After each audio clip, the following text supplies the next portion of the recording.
ওনার কথাগুলো খুবই গুরুত্বপূর্ণ। আপনার হাতে সময় থাকলে মনোযোগ দিয়ে ওনার কথাগুলো শুনে যাবেন এবং ভিডিওটাকে শেয়ার দিয়ে অন্যকে দেখার সুযোগ করে দিবেন। আগে ওনার কথাগুলো শুনেন, খুবই গুরুত্বপূর্ণ কথা। প্রিয় সমাবেশ, আপনারা জানেন একটা ট্যাগ লাগানো হয় দালাল, একটা ট্যাগ লাগানো হয় দোসর। কিন্তু ভাই, তোমরা যে 30 লক্ষ প্রাণ নিয়েছিলে, তোমরা কি দালাল না পাকিস্তানের? তোমরা কি দোসর না পাকিস্তানের?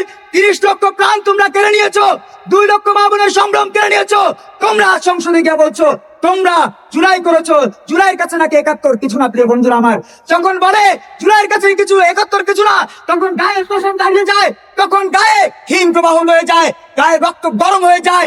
বিভিন্ন সময় বিভিন্ন ভাবে তাদের বক্তব্য শুনতে শুনতে এটাই প্রমাণিত হয়েছে যে জুলাই ছিল তাদের একটা ষড়যন্ত্র।